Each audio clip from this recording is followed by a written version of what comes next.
Hey guys, it's John here at the Acoustic Shop. It is New Guitar Thursday. I have wrangled Alex into joining me today because we're going to make some banjos. We're getting so many complaints we have not done enough banjo things. So we're going to do banjo things. Alex is going to play wonderful. He's going to show why he's a banjo player, and I'm going to show you why I wish I was a banjo player. Or maybe I don't wish. I'm not even sure how that works. But anyway, we're going to pick you a tune. I'm going to try to hold on for this. This is a real popular tune that is not as old of a song as a lot of people think it is, but it's become a big jam session standard. So, Who all does this one? it was written by Herschel Sizemore, a mandolin player. Okay. A little more key trivia. More of a mandolin tune. That's More right. key trivia for you. It was written about his mom, whose name was... Rebecca. That's it. That's why it's called Rebecca. So we're going to do that for you right now. Go ahead, Alex.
We ended together right there.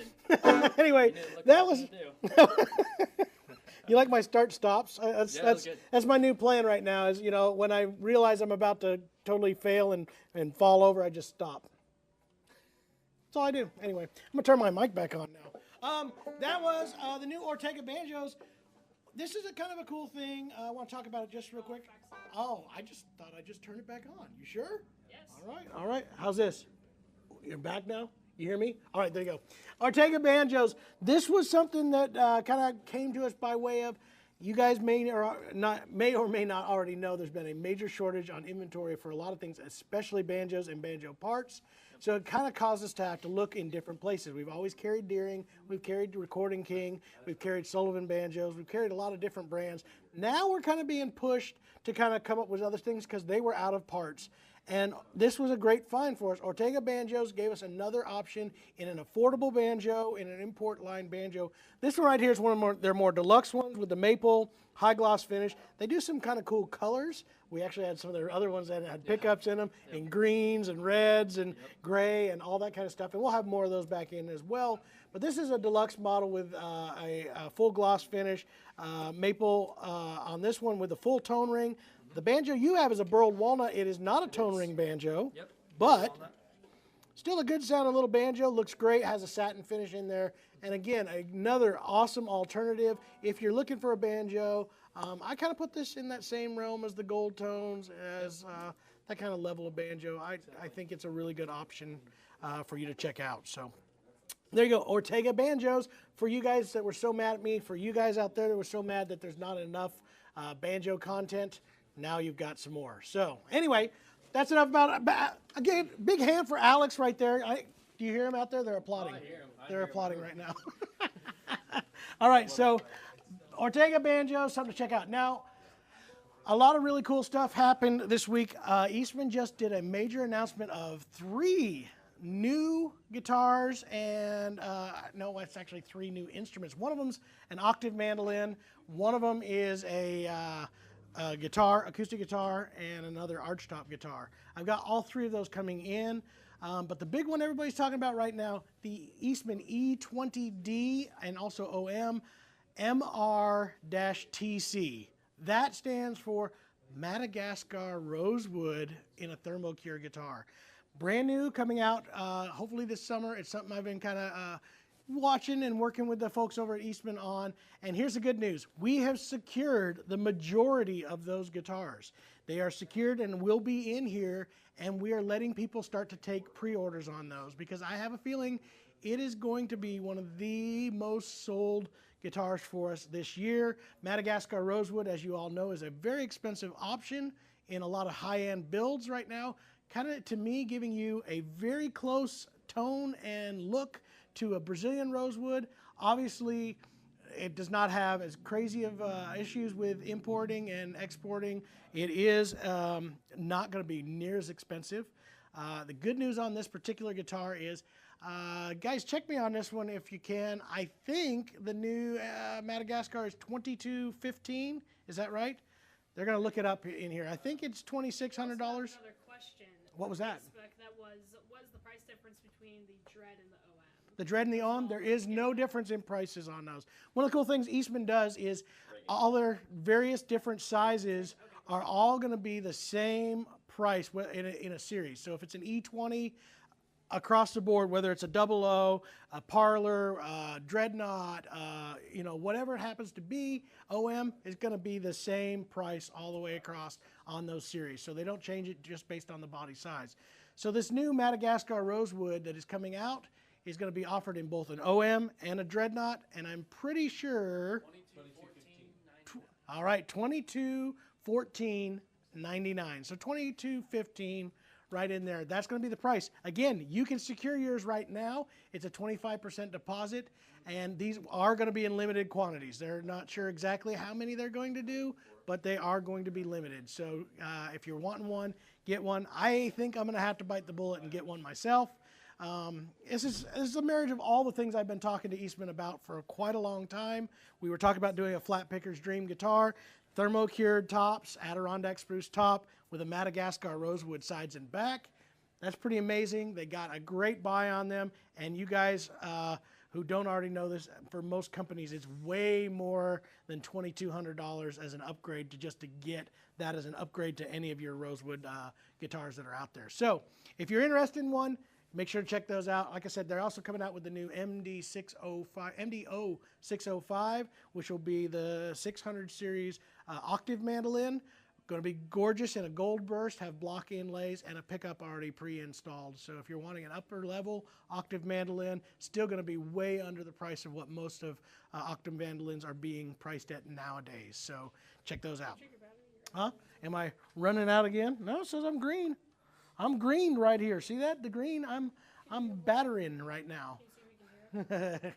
We'll find out. Is anybody not hearing me right now? We'll find out. Anyway. All right, so those are great prices on those. Last thing I want to talk about in here is these guitars that just came in. Check these beauties out. So we just did that whole deal on the Thermocure E40s, which was a brand new model. It just showed in last week. One of the fellas who got one of those traded in some Eastmans, and these are kind of special editions. Those of you who have been following Eastman for some time know that they have been doing a limited series every single year. They do one, and they do sometimes 2, 3 different models, and they end up being a Adirondack top with a solid sapele back and sides. They do 300 worldwide, or some of them were only 200 worldwide, and they serial number each one of them for that. The fellow who traded these in actually had a bunch of those, and not only that, but most of them were number one of whatever that happened to be. If it was 200, it was number one of 200. If it was 150, they gave them number one of that. So we got those in on trade. Starting with, I think this was the first one that came out, if I remember right. And this is the only one that is not a number one. First year they did the E1P Limited. It was a parlor size guitar, or their single O body. Again, solid sapele, Adirondack spruce top. This one was in a classic finish, has the slotted peg head. This one is number 7 of 150. So out of 150 that they built, this is the number 7 one, has a special tag on the inside. You can see that right there.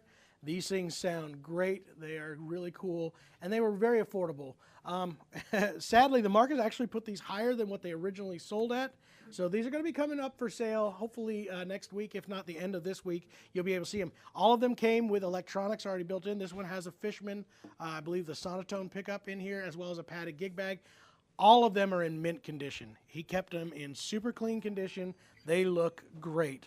So following that, I forget which way, I can't remember what the years were, but then they did this one, and this is one of the ones that was in that batch. This is one of 250, and again, I don't remember what year this one was, but this one is an E100SS Limited with a natural spruce top, and again, Adirondack spruce top, ebony bridge, ebony fretboard. Great little guitar right here. Again, with a pickup already installed. Went with a lighter color on the mahogany on this one. They didn't actually stain it that normal red that they always tend to do. I've got that one in here. So anyway, got that guitar. Then this one came out, I think the same year. They did an actual slope shoulder dread. And this one is, again, a number 1 of 250 that was built. Natural top, sapele back and sides. That was also in here right now. So got that one. And then they did it that same year. One of the options was in a classic finish. That's this one right here. Same exact guitar, SS, slope shoulder dread, in a classic finish on this. So it'll have more of that red sunburst into it. Again, serial number 1 out of 250. So definitely worth checking out on this guitar as well. So last one I want to show you in the acoustic series, and then we also got this one. Other one came in trade as well, which I think our good buddy Jackson's going to do. This one, I believe, was the year after that. The AC 108 CE Limited. This was the grand concert size, cutaway, small body, 12 or 14 fret actually. Again, slotted headstock. Sapele back and sides in a classic finish. Again, all of these are going to come with a really nice padded gig bag. They still have all their paperwork and stuff, and all of them are tagged. And this one, again, is number 1 out of 200. On this one, it was 200. So that year, they only made 200 of those guitars. Last one we have in here, this is the guitar Jackson's kind of fallen in love with, and for good reason. They did the...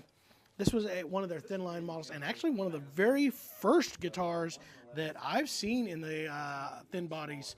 This is a T185MX, and it's actually got a date in here of 2008. But all solid carved top, and they still make this guitar, by the way, to do a T186 as well as a T185. So very, very cool guitars.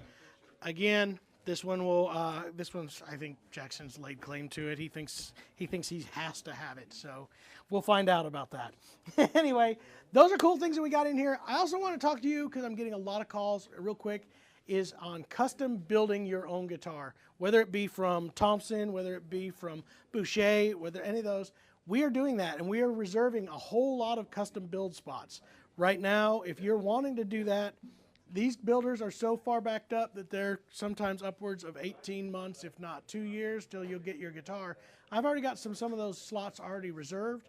So if you're wanting to reserve your own, we can custom build your guitar just for you. So if you wanted to find out more about that, get a hold of me, give me a call. Usually I can help you out with all those. Jackson, you going to take that? I see what you're doing.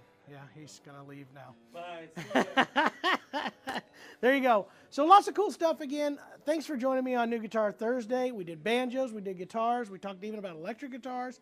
A lot of cool stuff making its way into the shop. A lot of cool stuff making its way out of the shop. So anyway, thanks for joining me, and we will see you next week.